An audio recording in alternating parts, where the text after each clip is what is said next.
boa noite, estamos aí para mais um vídeo. Eu sou o professor Geildo Carlos, este é o seu canal A Prova Detran. Você que já fez, você que vai fazer o provão do Detran e precisa aí adquirir conhecimento para responder as questões, né?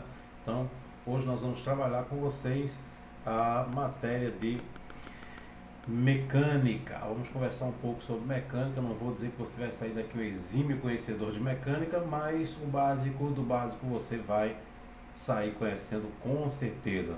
Antes de qualquer coisa, se inscreve no canal, deixa aí o seu like, ajuda aí para a gente manter esse canal aberto, porque é de grande importância para você que vai fazer o provão do Detran. Muito bem, vamos lá.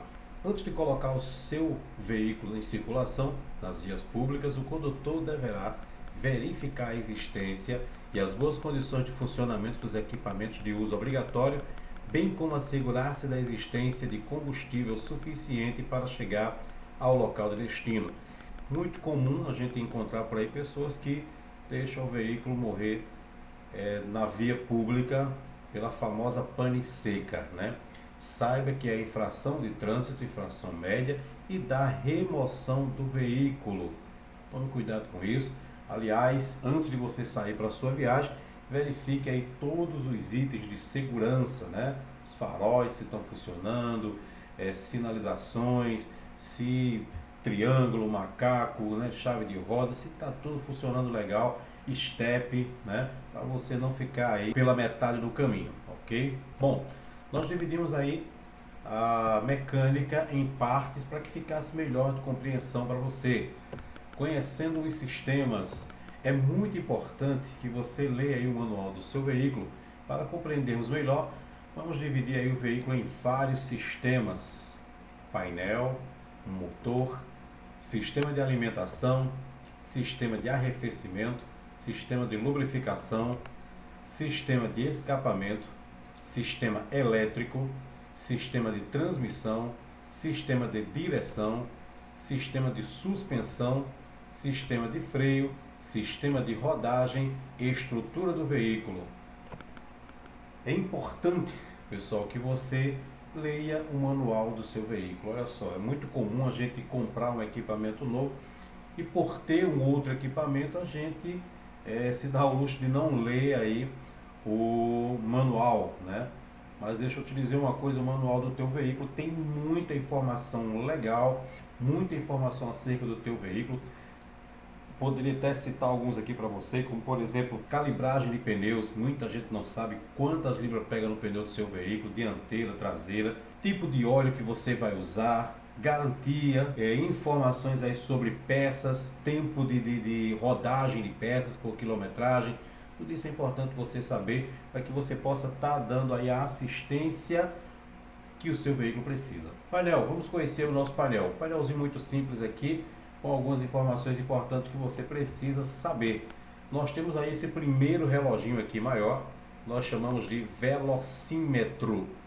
O velocímetro, pessoal, ele marca aí instantaneamente a velocidade do veículo, né? Você precisa saber a que velocidade você está transitando, até para não ser autuado aí. Então, esse veículo aí, muito provavelmente é um veículo 1.6, né, para cima, marca aí 220 km por hora, ok?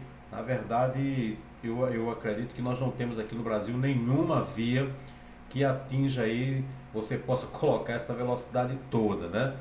No máximo nós temos aí 110, pelo menos as que eu rodei até hoje, no máximo que eu rodei foi 110 km, porque eu encontrei foi 110 km por hora nas vias dentro do território brasileiro. Nós temos aí o tacômetro, que também o tacômetro é esse segundo reloginho maior aqui.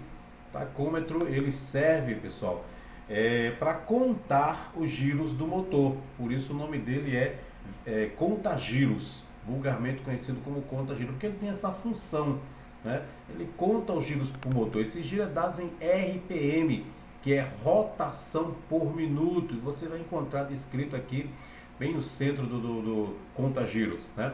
Você vê que ele tem 10, 20, 30, 40, 50. Aqui nós temos RPM vezes 100, quer dizer que ele vai multiplicar 10 vezes 100, vai dar 1000, então ele vai dar aqui, ó, 1000, 2000, 3000, 4000, 5000 e daí por diante, né? Alguns veículos você vai encontrar 1, 2, 3 e lá no lugarzinho do RPM vai ser multiplicado por 1000.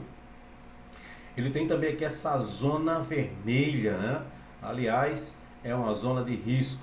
Toda luzinha vermelha que você encontrar no seu veículo, que acendeu no seu veículo, já fique ciente de que é uma zona de risco. Então acendeu a luzinha no painel do teu veículo, toma cuidado, que é uma bronca grande. O bom é você parar e dar uma verificada, ver o que está acontecendo. Então evita deixar o teu veículo estar girando aqui, ó, né, na zona de risco, 7 mil giros, 8 mil giros, ok? Você continuar insistindo a andar aí em alta rotação, né, para o motor do teu veículo, com certeza esse motor não vai ter uma durabilidade muito legal. Nós temos o termômetro, que indica aí a temperatura do motor, né? Nós temos aqui essa luzinha que também é vermelha, quando ela acende é vermelha, né? O termômetro indica aí a temperatura do motor. A gente vai ver falar um pouquinho mais sobre isso lá na frente, mas eu já posso adiantar que o motor ele é uma máquina térmica, termodinâmica, né? E funciona em alta temperatura e precisa ser resfriado de tempos em tempos. E aí esse equipamentozinho funciona fazendo monitoramento e resfriando esse equipamento através do sistema de resfriamento quando necessário. Nós temos também aí o odômetro. Aliás, o odômetro, nós temos dois tipos de odômetro, né?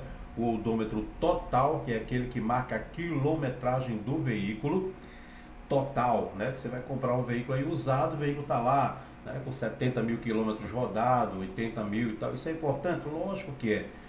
Primeiro porque as peças do veículo elas foram fabricadas para ter uma vida útil, e essa vida útil ela é dada por quilometragem. Então você vai comprar um veículo aí com 100 mil quilômetros rodados, você sabe que algumas peças já estão aí com 100 mil quilômetros rodados. Às vezes o pessoal compra, rapaz, eu não dei sorte, comprei um carro, o carro vive quebrando na minha mão, né? Já está muito rodado. Com certeza tudo que é peça já passou da hora de trocar, né? As que não foram trocadas, as que foram trocadas, né? Dependendo da quilometragem que já está lá no veículo, já está na hora de começar a fazer revisões de novo. Então é óbvio, é lógico que vai quebrar muitas vezes. Tem que tomar cuidado com isso aí. E o odômetro parcial, né? Você aciona através de um botãozinho aqui no painel, em qualquer local. Ele vai te dar uma quilometragem parcial. Por exemplo, você quer saber aí a distância do teu trabalho para a tua faculdade, né, da tua faculdade para casa, né? Você vai fazer uma viagem aí para qualquer lugar, um município e tal, então você vai para tal canto, lá é 80 quilômetros, né, da tua cidade, então você vai, zera, e aí quando chegar aos 80 quilômetros, você sabe que está chegando no local que você planejou, né? É importante também para você medir aí também o gasto, o consumo de combustível, né? Você enche o tanque, zera o odômetro parcial, e aí quando ele abrir reserva novamente, acender a luzinha da reserva, você verifica lá quantos quilômetros ele rodou e quantos litros foi gasto nessa quilometragem que ele fez. Temos aí o indicador de combustível, esse todo mundo conhece, um local que a gente não gosta muito de olhar, mas sempre que a gente tem que estar de olho nele para evitar aí faltar combustível, né? Aliás, como a gente já viu no início da matéria, é infração de trânsito, ok? Então não deixa o teu veículo aí faltar combustível. Certifique-se de que pelo menos ele tem combustível suficiente para fazer pelo menos aquele trajeto. E temos o indicador de direção. Quando você aciona, né, a seta do teu veículo para a direita ou para a esquerda, essa luzinha vai ficar piscando. Alguns, né, tem um para cada lado. Neste caso aí, muito provavelmente aí acende-se a mesma para os dois lados. Na hora que você tiver ligar o pisca do teu veículo, ligar o alerta também, né, ele vai ficar piscando para os dois lados. E aí você também, dentro do veículo, você fica sendo informado de que está funcionando normalmente. Ele também indica quando esse sistema está com problema. Se você observar, se todas as 4 lanternas de indicação, né, tiver funcionando normal, ele está lá numa pulsação comum. Se qualquer um danificar, né, ele fica numa pulsação mais rápida, ele fica piscando mais rápido. E aí você percebe que está com problema. Ele também indica que há algum problema ali naquela região do veículo, né? Muito importante, diga-se de passagem, porque é com essa região do veículo que pertence ao sistema elétrico que você indica o rumo que você vai tomar. É importante, e a gente já viu isso na legislação, que você precisa fazer uso disso aí sempre, né, e antecipadamente a fazer uma conversão, seja à direita ou à esquerda. Nós vamos conhecer agora os indicadores do painel, para conhecer algumas luzinhas, né? A gente não chegar aí totalmente leigo, isso também algumas vezes é cobrado em provas. Nós temos aí o farol alto, essa luzinha ela é azul, né? Então você está lá dirigindo o seu veículo, apareceu uma luzinha azul acesa, o farol alto do teu veículo está aceso. Farol baixo, normalmente, luzinha verde, né? Funcionando normal. Luzes e faroletes, nesse caso aí são as demais luzes que tem, luz de posição, né? Farol de milha e outras luzes que tem de uso no veículo aí. Direcional, seta, né? Combustível, injeção eletrônica, ar-condicionado, airbag, manômetro, termômetro, amperímetro, alerta, freio ABS. Bom, é importante, pessoal, você ficar ligado nas luzinhas vermelhas. Você percebe que tem quase que a mesma função de um semáforo, né? Nós temos luzinhas, com exceção da azul, nós temos luzes verde, amarela e vermelha, ok? Tem a mesma função no semáforo. Quando você chega no semáforo que a luz está vermelha, você faz o quê? Para imediatamente. Então, acendeu uma luzinha vermelha, para o teu veículo, verifica o que está acontecendo antes de continuar a tua viagem.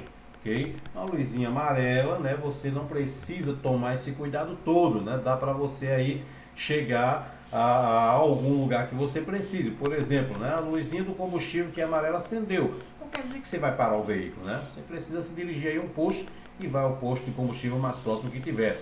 Luz da injeção, né? O carro vai começar a ter uma certa dificuldade aí, mas ele vai continuar funcionando. Então, essas luzinhas amarelas aí, sempre que houver problema, essas luzinhas vão acender e aí você fica de alerta aí, é muito importante.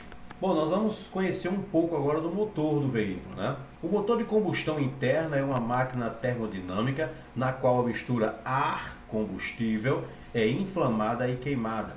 O calor liberado pela queima aumenta a pressão dos gases previamente comprimidos. Esta pressão gerada pela queima forma um trabalho mecânico no motor através do movimento retilíneo do pistão, transformando-o em movimento rotativo pelo virabrequim eixo do motor. Essa força é denominada força motriz. Esse motor funciona em 4 tempos, sendo expelidos os gases resultantes desta queima e admitida nova mistura. Conheça agora os 4 tempos de funcionamento de um motor. Galerinha, olha só. Esse motor é o que a gente chama de motor de 4 tempos, né? E esses 4 tempos são exatamente admissão, compressão, combustão e escapamento. Combustão também é conhecido como explosão, ok? Você precisa conhecer essas informações, um dos requisitos que é cobrado aí no provão do Detran. Admissão, compressão, combustão e escapamento. Então vamos ver aqui como é que funciona. Olha só, primeiro tempo, né? Nós vemos segundo, terceiro, quarto tempo e começa novamente, é um ciclo, né, de rotatividade, ok? Vamos lá, iniciando aqui, ó. Primeiro tempo, admissão, compressão, explosão, escapamento. Primeiro tempo admite ar e combustível, segundo tempo comprime essa mistura aqui em cima, havendo a explosão, né? Admitiu, ó. Terceiro tempo agora, houve a explosão, é arremessado novamente para baixo, gera-se a fuligem, ok? Que é aquela fumacinha marrom que a gente viu aqui agora, e é arremessado para fora através do sistema de escapamento, na qual a gente vai falar um pouquinho dele mais lá na frente, beleza? Bom, esses são os 4 tempos de funcionamento de um motor. Ainda falando sobre motor, podemos dividir o nosso motor em 4 partes. Nós temos aí o bloco, aliás, anotem isso aí, né? O bloco é a peça mais pesada do motor, é a base, né? Onde toda a estrutura ela é montada. Nós temos o cabeçote, é a segunda peça, muito importante do motor, peça fixa, ok? Por enquanto estamos falando aí de peças fixas que não se movimentam, beleza? Temos aí o cárter, a gente vai falar um pouquinho mais sobre ele, aliás, este nome aí é muito importante, vocês anotem este nome porque ele é utilizado na parte de mecânica e também de meio ambiente, a gente vai falar sobre o cárter. E temos aí a parte móvel, aquela parte que se movimenta, né? O eixo virabrequim, na qual nós explicamos qual é a função dele, né? Que é fazer receber esse impulso e movimentar o volante, que é quem inicia a transmissão aí dessa força para as rodas do veículo, né? Temos também aí o eixo de comando de válvula, muito importante. Esse eixo trabalha através de uma correia que é atrelada também ao eixo virabrequim, fazendo com que eles dois funcionem numa sincronia. É muito importante, peça móvel do nosso motor, da base do nosso motor. Nós vamos falar agora sobre o sistema de alimentação. O sistema de alimentação nada mais é que a parte aí onde se trabalha, onde se abastece de combustível, né, que alimenta todo esse funcionamento. Por pressão causada por uma bomba, esse sistema transporta o combustível do tanque até a cuba do carburador, aos bicos injetores que alimentam o motor de forma dosada, ar, combustível. Carburador, o que é um carburador? Dispositivo que regula a mistura ar e combustível na dose certa para o motor. A regulagem é feita manualmente, ajustando as válvulas chamadas de agulha. Gente, o carburador, ele é um equipamento que hoje não sai mais de fábrica, né?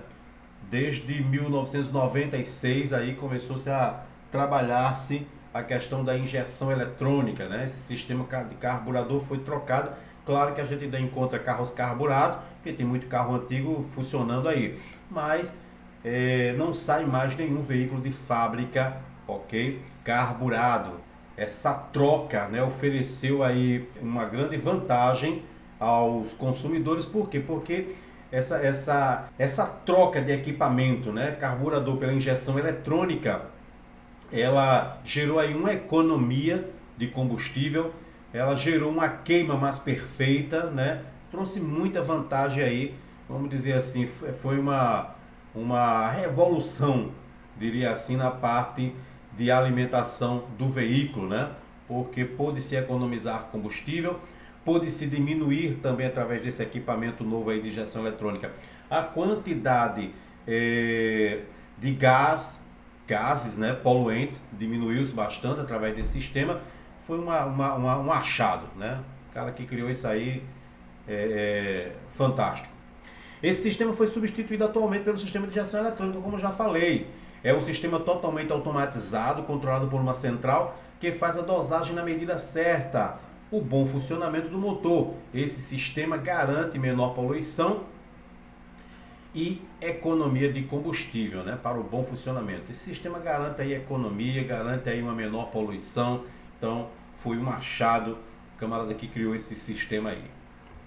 É um sistema bastante complexo. Nós temos aí o carburador, esta pecinha pequena, né? Que foi muito utilizada praticamente desde o início de funcionamento dos motores, né? E nós temos aqui a complexidade do motor de um sistema de injeção eletrônica, né? Partindo do tanque, ok? Então nós temos aqui tanque, nós temos o canister, nós temos a central, que é quem controla tudo isso aí, bicos injetores, flauta, né, tubulações, uma série de coisas aí que, na verdade, compõem esse sistema e que facilita aí todo um funcionamento. Nós vamos falar agora sobre sistema de arrefecimento. O sistema de arrefecimento, pessoal, também conhecido como sistema de resfriamento, ele serve justamente para isso, para resfriar o motor. Como a gente já viu, ele é uma máquina térmica ou termodinâmica que gera força ou movimento através de explosões, né? Repetidas explosões. Então, é um sistema que precisa ser resfriado de tempos em tempos, né? O motor é uma máquina térmica e precisa ser resfriada pelo sistema de arrefecimento. O líquido de arrefecimento circula sob pressão por todo o interior do motor, baixando assim a sua temperatura. A temperatura ideal de funcionamento de um motor, pessoal, é na casa dos 90 graus, né? O sistema de arrefecimento é composto por radiador, que tem a função de resfriar a água que circula por suas canaletas. Temos as válvulas termostáticas, que tem a função de controlar a entrada do líquido na temperatura ideal, para fazer a troca. Sensor de temperatura, o pessoal chama também de cebolinha aí, né? É responsável por fazer a leitura e acionar a ventoinha. E a ventoinha, aquele ventiladorzinho que a gente conhece, todo mundo já viu, né? Tem a função de resfriar o líquido que circula pelo radiador, evitando assim o superaquecimento desse motor. Temos aí a ventoinha, a válvula termostática, né? E a cebolinha. E nós vamos agora para o sistema de lubrificação. Esse sistema reduz o atrito entre as peças. Essa é uma das perguntas, né, que eu já encontrei várias vezes. Qual é a função do sistema de lubrificação? Reduzir o atrito entre as peças em movimento no motor, depositando entre elas uma película de óleo lubrificante, além de garantir um período maior de vida útil dessas peças, ajudando também ao sistema de arrefecimento a manter o motor na temperatura ideal. O óleo circula pelo motor sob pressão até os componentes internos, aliviando o atrito entre as peças e lubrificando as partes móveis. Os componentes desse sistema são, olha só, a principal as duas funções, né, nós vimos que são duas funções. A primeira é diminuir o atrito entre as peças, que é justamente uma camada de óleo, né, que fica circulando ali pelas peças que estão em funcionamento, porque são peças aí em aço, né, e outros materiais que acabam se esfregando uma nas outras e vai causando desgaste, vai causando um atrito, e essa película de óleo reduz justamente aí esse atrito, né? Você já pensou, ferro com ferro aí, né? Esfregando no outro, o desgaste vai ser grande, mas se tiver um óleo lubrificando, com certeza vai atenuar aí esse desgaste, né? O óleo circula pelo motor sob pressão até os componentes internos, aliviando o atrito entre as peças e lubrificando as partes móveis. A segunda função também é exatamente de diminuir a temperatura do motor, né? O óleo ele é arremessado lá na parte de cima através de bicos injetores e ele desce, ok? Aliviando aí também a temperatura, certo? Os componentes desse sistema são cárter, a gente já falou sobre ele lá, né? O cárter tem a função de armazenar o óleo, ok? Fica nessa região aqui, ó, embaixo do motor, e tem a função de armazenar esse óleo lubrificante. Nós temos aí a bomba do óleo, que recolhe o óleo do cárter, fazendo circular por dentro do motor. Então nós temos aqui um conjuntozinho, né, que funciona sugando esta bomba, este óleo, e vai arremessando aqui para cima, ele sendo injetado na base, no eixo virabrequim, e também lá em cima na base do cabeçote, né? Próximo ali na região do eixo comando de válvulas, ok? E esse óleo vai deslizando, né? E acumulando novamente embaixo, sendo coletado, passando por um filtro, né? Porque certamente quando ele desce, ele deve arrastar aí muitas impurezas desse atrito, né? E aí ele é purificado aqui pelo filtro e vai parar novamente lá em cima, né?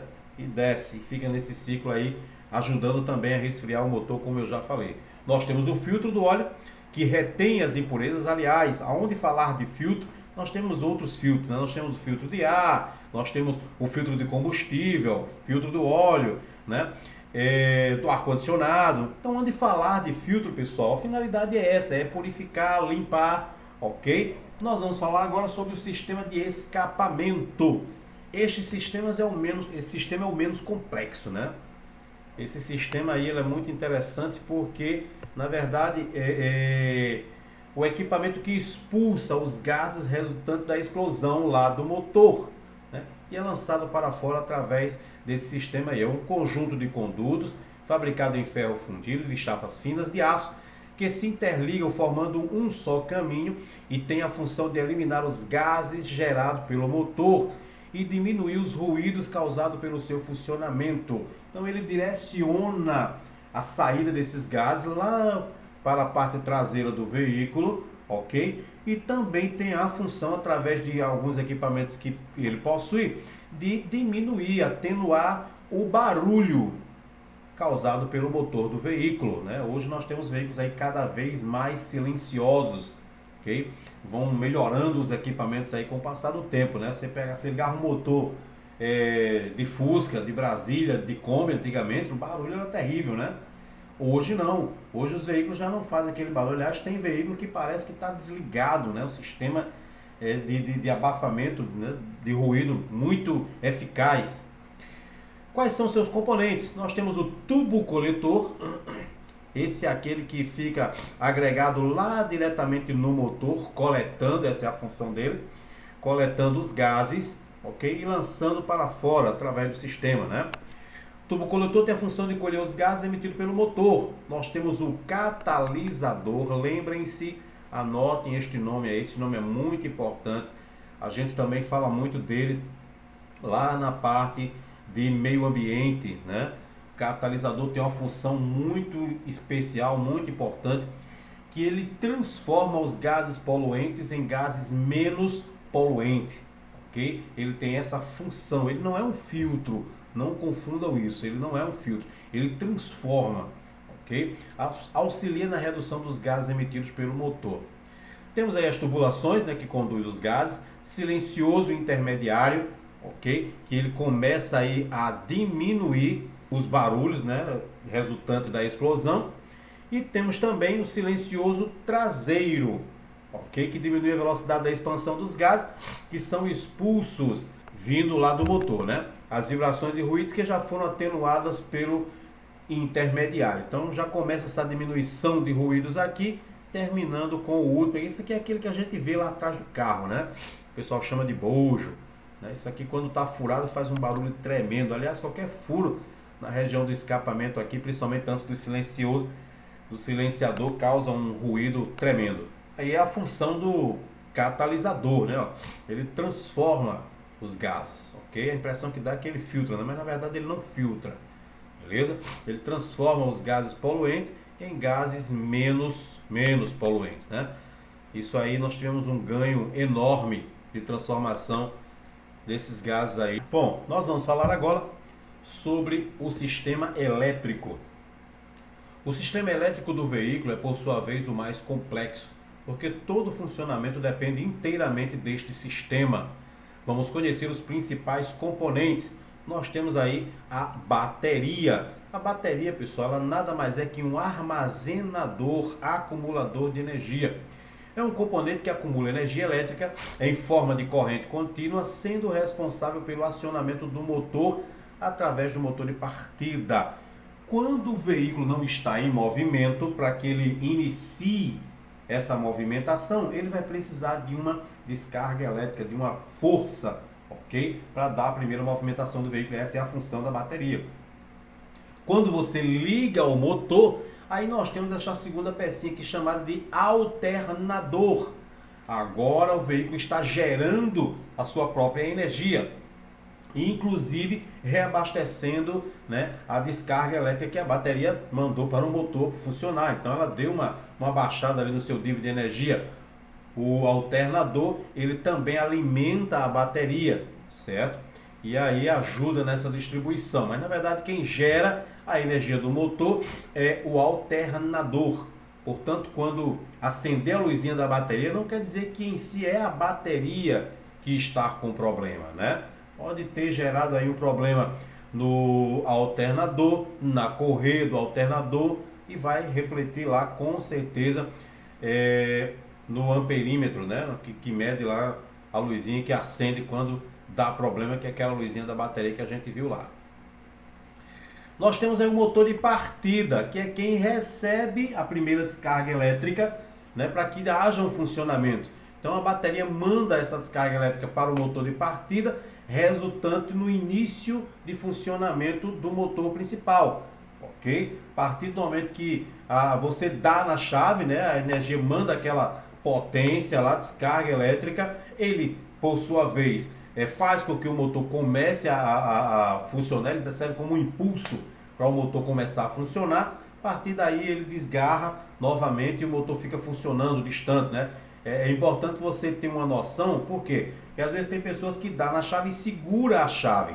E você perceber, quando você dá na chave, que dá aquela pancada, você já pode soltar. Por quê? Porque o motor já começou a funcionar. E aí, imediatamente, o motor de partida, ele desatrela, ok, do volante. Aí, fazendo com que o volante funcione normalmente. Se você insiste em ligar, fica um barulho esquisito. Evite fazer isso aí, ok? Nós temos também o distribuidor. Tem por finalidade levar cada vela a alta tensão no momento em que ela deve entrar em ação. Nós vimos lá que são 4 tempos, né? Cada cilindro acontece num tempo diferente. E aí essas explosões acontecem através de centelhamento, ok? Esse centelhamento parte justamente daqui, do sistema de distribuição. É um sistema de contatos móveis que gira comandado por uma rotação do motor, de modo a distribuir a alta tensão entre as velas. Nós temos ainda a vela. Ela é quem solta lá a centelha para que haja explosão após ali a compressão, né, da quantidade de ar e combustível que entrou no motor. Quando é comprimido lá dentro do cilindro, a velinha recebe a ordem lá do distribuidor e solta uma centelha. Nesse exato momento acontece o terceiro tempo, que é a explosão ou a combustão, ok? É um elemento que tem a função de soltar fortes centelhas elétricas, faísca, que serve para inflamar a mistura ar-combustível, ocorrendo a combustão. Temos também a bobina como um transformador, pessoal, ok? É como um transformador, certo? É um componente que transforma a corrente de baixa voltagem em corrente de alta voltagem, mais ou menos aí 15.000 a 25.000 volts, sendo levado ao distribuidor e a todo o sistema elétrico do veículo. Temos também os fusíveis, que é quem protege todos os sistemas, né? Cada sistema, são muitos fusíveis. Cada sistema tem um fusívelzinho diferente lá. Para quê? Para justamente proteger. Se houver um curto, o fusível se rompe e aí não chega a queimar aquele equipamento na qual ele protege. Essa é a função. Esses fusíveis, eles têm aí de várias capacidades, né?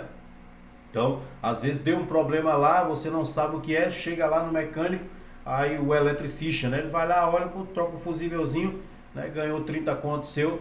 E fusível custa R$1,50, R$2, R$2,50 no máximo. Mas é uma coisa muito simples de ser trocada, você só precisa ter algum conhecimento. É por isso que é importante você ler o manual do teu veículo, né? Ela vai aparecer onde estão os fusíveis, qual a função de cada um deles, né? E temos também a chave de ignição. É uma chave elétrica rotativa dotada de contatos que permite a ligação em 2 estágios distintos, responsável pelo acionamento do motor de partida. Quando você dá na chave, o motor de partida é acionado. Quando ela diz aí que funciona em 2 etapas, né? Se você perceber, quando você for ligar o seu veículo a partir de agora, né? Primeiro estágio, pessoal, você aciona o sistema elétrico. Isso é muito importante. Tem gente que já mete a mão direto e liga, né? Evita fazer isso, por quê? Porque você pode gerar aí um curto, beleza? Deixa o veículo, né, acionar aí a primeira parte. Quando acionar a parte elétrica, vai se acender todas as luzes no painel. O veículo vai começar a fazer uma central, né, vai começar a fazer uma leitura sobre todos os sistemas, perceber que está tudo ok. Todas as luzinhas se apagam, certo? Com exceção do óleo do motor, porque ainda não tem pressão no óleo do motor. A da bateria também, porque o motor ainda não está ligado, então não tem energia sendo gerada, ok? Então elas não vão se apagar. E também da injeção eletrônica, porque os bicos ainda não têm pressão, certo? E aí quando você liga, né, no segundo estágio, o motor funciona, todas essas luzinhas devem apagar. Se não apagar, procure imediatamente aí um autoelétrico para verificar, passar um scanner, né, um mecânico passar um scanner para ver por que essa luzinha ficou acesa. Lembrando, mais uma vez, cuidado com as luzinhas de cor vermelha. Bom, nós vamos entrar agora no sistema de transmissão, né? Esse sistemazinho aí é muito legal, é onde você impõe força e potência no motor, dependendo da marcha que você estiver utilizando, né? O sistema de transmissão tem a função de transmitir a força motriz para as rodas do veículo. É composto por embreagem, caixa de câmbio, eixo cardan, diferencial, semi-eixos e junta homocinética. Os sistemas mais comuns são automático e mecânico. No sistema automático, a embreagem não existe, ela é substituída por um conversor de torque. Já no sistema mecânico, as marchas são selecionadas manualmente pelo condutor. A maioria dos veículos são assim, né? Quem quer ter um pouco mais aí, digamos, de luxo, né? Não ter o trabalho de estar passando marcha, compra veículos aí que tem o sistema de funcionamento automático, né? Você só precisa acelerar e frear. No sistema mecânico, a embreagem é composta por platô, disco e auxilia a engrenar as marchas no eixo de transmissão. Você aciona a embreagem, é liberado, né, o motor das rodas, o motor fica funcionando separado, você engata a marcha que você quiser, engrena a marcha que você precisar, dependendo da velocidade que o veículo tiver, solta, né, gradativamente a embreagem, repassando assim aquela potência ou força que você colocou através da marcha, ok?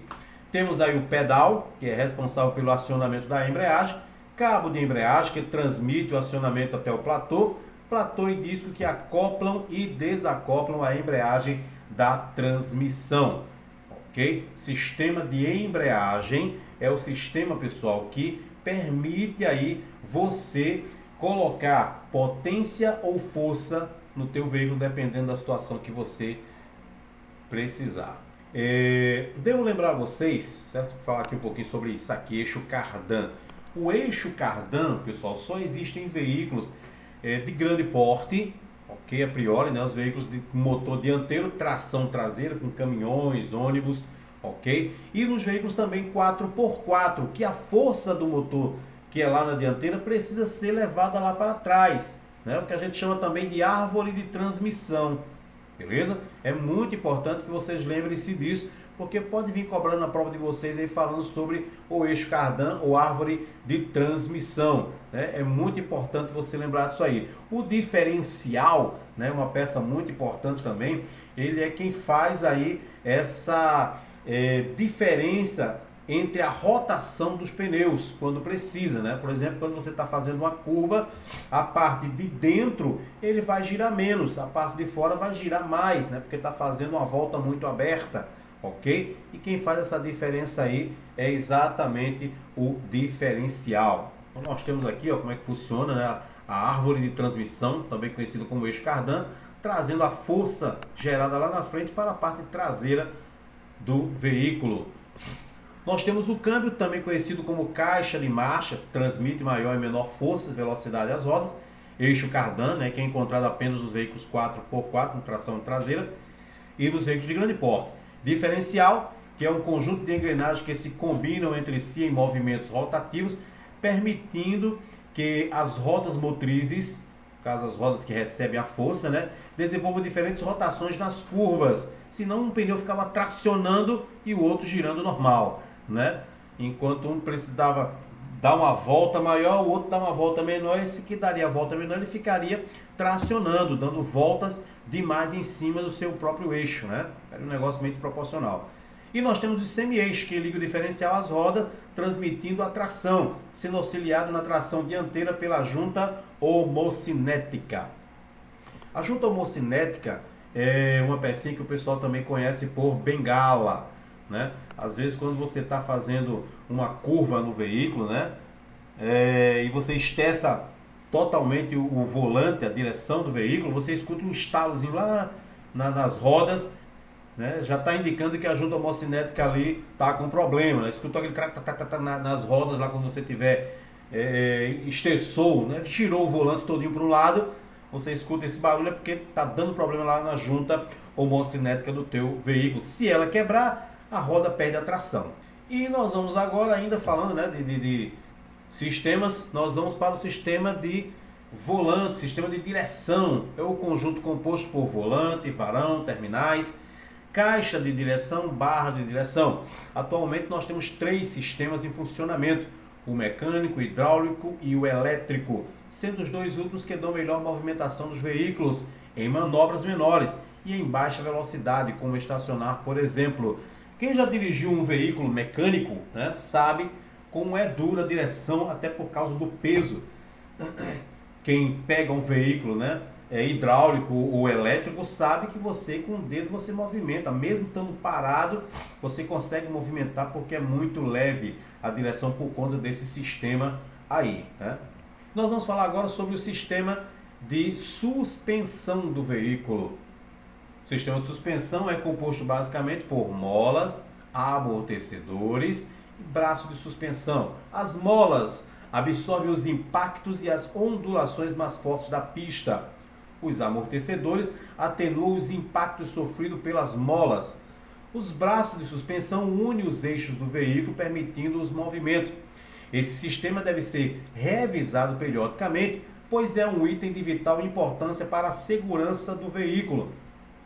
Lembrando que a suspensão e a direção estão ligados diretamente à dirigibilidade e estabilidade do veículo. Então é importante quando você for viajar, né, fazer uma viagem um pouco mais longa, né, do que o comum que você faz, dê uma verificada, manda subir o veículo, verifique como é que está, né, o sistema de suspensão, porque ele vai te garantir aí a estabilidade do veículo nas curvas. Nós temos aí conjunto de mola, né, e amortecedor. Este é o sistema de suspensão. E nós vamos falar agora sobre freios, né? Sistema de freio é um sistema, um dos muitos que tem, que é muito importante, né? Esse sistema atua na redução de velocidade e paralisação e imobilização do veículo. Existem 2 sistemas no veículo, de pé e o de mão, também chamado de freio de estacionamento. Aquele que quando você para o carro, né, você puxa aquela alavancazinha que está ali do teu lado direito, um pouco mais abaixo da alavanca de marcha, né? Então, há 2 sistemas de freio, a disco, ok, e tambor, né?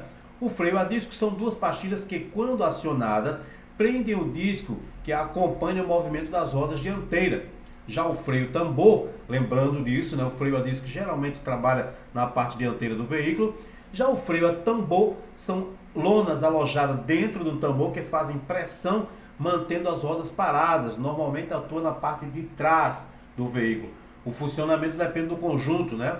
Bomba de freio, isso na parte no freio a disco, né? Tem esse conjunto aí que é um sistema bastante complexo. Já o freio tambor não. O freio tambor ele é um sistema menos complexo, né? Seu funcionamento depende do conjunto bomba de freio, reservatório, fluido de freio e tubulações. Os freios podem ser a ar, hidráulico, hidrovácuo, e nós temos aí sistema show de bola aí que foi criado recentemente, né? O chamado freio ABS. Freio a ar é um freio muito eficiente, usado em veículos pesados e de grande porte. Funciona à base de ar comprimido, podendo ser, né, monitorado pelo manômetro do painel do veículo. O hidráulico é utilizado em veículos de pequeno porte. Seu funcionamento se dá à base do uso de óleo de freio fluido, que fica no reservatório. Após acionado o pedal, impulsiona o fluido através das tubulações até a roda do veículo. E nós temos o hidrovácuo, é o mesmo sistema acrescido apenas do vácuo, que aumenta a pressão do fluido de freio. E por último, nós temos aí o sistema ABS, né? ABS significa Anti-Brake System, ou sistema anti-bloqueio. Este sistema passou a oferecer mais segurança nas frenagens, pois não bloqueia as rodas como fazem os demais sistemas, não importando se o veículo está sob asfalto, molhado, terra, cascalho, grama ou até mesmo gelo, mantendo-se a dirigibilidade. Ou seja, você consegue frear e desviar. Já no freio a disco, né, na hora que você pisa muito forte no freio, você tentar virar o volante para um lado ou para outro, o veículo sai reto porque as rodas travam, beleza? E isso aí já não permite, esse sistema já não permite que as rodas do veículo venham a travar. Comandado por uma unidade de controle instalada próxima ao motor, estando ligada a 4 sensores conectados a cada uma das rodas. Elas informam aqui velocidade, medir os impulsos gerados por uma roda dentada, e no momento em que o pedal de freio é acionado, os sensores leem a que velocidade as rodas estão girando. De posse desta informação, a unidade de controle calcula qual roda deve girar mais rápido ou mais devagar para evitar uma derrapagem. Então é muito importante esse sistema, porque ele controla, né, qual roda vai receber mais força, qual roda vai receber menos força, e aí ele faz todo esse trabalho aí, evitando que o veículo trave as rodas e você passe reto, né? Então nós temos ele aí, tem uma centralzinha que faz toda essa leitura. Esse é o sistema de freio. E aí, ó, acontece isso aí, ó, quando o veículo é ABS, ele consegue frear e mudar de direção. Já não sendo, ele sai reto aqui, ó, trava as rodas e aí ele sai para o lado aqui, né? Lembrando que a gente já vai falar sobre isso, se não falou, vamos falar ainda, né? Reage aqui uma força. Quando você freia, essa força ela passa para frente do veículo, jogando todo o peso na parte dianteira, né? No que a traseira fica mais leve, ela quer passar como que ela quisesse passar por cima do veículo. E aí o veículo sai de lado, né? Ó, você esterça o volante, o veículo sai meio que de lado aí, porque a parte traseira quer atropelar esse veículo. É isso que acontece, ok? Porque a força, o peso todo, né, se concentrou na parte dianteira. Quando você acelera, acontece o oposto, né? O peso do veículo ele é arremessado todo para a parte de trás, tanto que às vezes o veículo até levanta um pouco, né? Se você sair usando uma aceleração muito alta, o veículo chega a dar aquela levantada, né? E aí a força é arremessada para a parte traseira. Nós vamos falar agora sobre o sistema de rodagem. O sistema de rodagem é um dos mais importantes, né? Os pneuzinhos aí. Composto por aro e pneu, recebe a rotação do motor. Sua função é segurar e dar movimento ao veículo. Os aros, rodas, são peças produzidas em ferro ou liga leve, com formato circular, onde são montados os pneus. Os pneus são compostos por carcaça, lona, de banda de rodagem e talões. Tem prazo de validade e seus sulcos devem ter no mínimo 1,6 mm de profundidade, sendo indicado pelo TWI. TWI, pessoal, é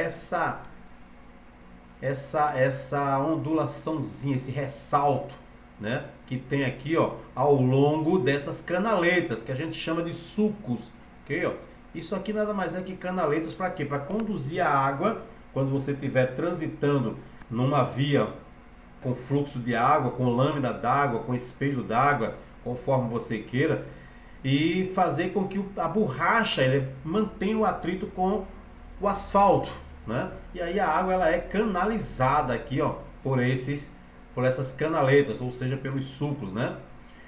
E nós temos aí o aro, né, que é uma roda de liga leve. A maioria dos veículos vem com a roda de ferro, aquela roda de ferro que é essa daqui, né, que todos conhecem. O pneu, pessoal, ele é muito importante porque você tem que tomar cuidado com a parte de balanceamento, alinhamento, né? Esse pneu ele chega a ser consumido mais para um lado ou mais para outro ou no meio. Então você precisa tomar cuidado com a calibragem dos pneus para saber quantas libras você deve colocar estando com o veículo com a carga máxima, estando com o veículo andando sempre com a carga mínima de peso, ok? Onde é que eu vou saber disso? Primeiro, você vai encontrar lá no manual do teu veículo. E segundo, pessoal, normalmente a gente encontra essas informações de calibragem quando você for calibrar. Dá uma olhadinha lá na portinha que abre para abastecer o carro. Lá tem um adesivozinho falando sobre essas situações. Quando não, na coluna da porta também tem, ok? Quando não tem num canto vai ter no outro, certo? Então procura aí, anda com o teu veículo com os pneus sempre bem calibrados para evitar um desgaste maior, né? Se você anda com ele baixo, vai desgastá-lo muito nas laterais, o centro ficando menos consumido, né? Se você anda com ele cheio demais, vai desgastar muito no centro, as laterais, não vai ter esse desgaste. E aí tanto é ruim você andar com ele cheio demais, primeiro porque Se você estiver andando sempre aí em asfalto, beleza, né? Você não vai sentir tanto. Mas se você estiver andando aí num calçamento, por exemplo, né, em trepidações, vai gerar aí, o pneu vai ficar igual uma bola quicando, né? E vai maltratar muito a suspensão. Então não pode estar andando com ele calibrado demais. E também de menos vai causar aí a desestabilidade do veículo, vai desestabilizar o veículo se você está andando com ele baixo, né? E além do consumo também está sendo prejudicado. Então essa é uma das perguntas que eu já vi cair vários provões, né? Qual o problema que causa em você estar andando com o pneu vazio, né? Justamente diminui aí a sua vida útil. Então fica de olho nos pneus, né? Bolhas, ok? Evitar aí quando você passar por um buraco, né? Surgiu uma bolha, já troca, porque isso começa a causar um problema na parte da direção, na parte da suspensão do veículo, ok? Problemas do pneu você percebe na direção do volante, né? Trepidações. Então calibra sempre. Se você usa o teu veículo todos os dias, uma vez por semana, passa no calibrador, passa no posto, calibra o pneu do teu veículo, é muito importante. Bom, e para finalizar, né, vocês viram que foi muito, eu tentei ser o mais sucinto possível, né, para a gente não estirar muito esse vídeo. Por último, nós temos aí a parte de carroceria do veículo, né, montagem, aquela estrutura inicial do veículo, né. Os veículos são montados sobre uma estrutura que pode ser chassi ou monobloco. Aqui o famoso chassi, né? A longarina é o nome dado às vigas ou barras longitudinais que compõem o chassi. Sua função é dar rigidez à carroceria. E são colunas, né? A maioria dos veículos são montados sobre uma estrutura onde a base e a carroceria é um só conjunto chamado de monobloco, que é justamente isso aqui, ó. Uma estrutura rígida, feita em aço reforçado, é utilizado principalmente na construção da cabine do veículo, também chamado de célula de sobrevivência. O carro fica armazenado, o carro fica amassado, mas os ocupantes ficam intactos. Uma estrutura deformável, feita em aço menos rígido, usado principalmente na parte frontal do veículo, que contém sulcos que fazem com que se dobrem com uma safona, absorvendo a energia do impacto. Eu já vi muitas pessoas dizendo, rapaz, os carros hoje não tem lataria não, né? Você encosta, já amassa, tal, mas tudo isso aí, pessoal, foi trabalhado visando segurança e conforto. Quando a gente fala lá em meio ambiente, né, a gente fala sobre direção defensiva, a gente fala sobre ergonomia. O que é ergonomia? Ergonomia é a ciência que estuda justamente essa questão aí, em relação a veículo, né? Na verdade, a ergonomia é a ciência que estuda a relação máquina e homem. Em se tratando de veículo, essa é a parte que estuda, né? Justamente essa questão aí de segurança, de conforto, praticidade, ok? Os veículos cada vez estão saindo mais leves também para diminuir o consumo de combustível, né? Essas bases aqui, ó, elas se dobram, é como um papelão, que tem aquelas dobrazinhas, né? E aí na medida que sofre o impacto, elas amassam-se, ok? Diminuindo essa pancada, né? Para que toda essa parte de ferragem ela venha parar em cima do motorista, ok? Então isso é muito legal e isso aí é de competência da ergonomia, que é quem estuda essa parte aí. E não pense que o seu veículo ele é mais frágil por conta disso, não, aparentemente é, mas na verdade é um conjunto de técnicas, de procedimentos ali na parte de fabricação que vai te oferecer um pouco mais de segurança, ok, pessoal? Então nós ficamos por aqui. Isso aí, pessoal, foi o que nós tínhamos muito sucinto, ok, para vocês de mecânica. Estudem. Qualquer dúvida, fale comigo, vocês têm aí o meu zap, falem comigo, tire alguma dúvida e boa prova para vocês. Valeu, tchau, tchau.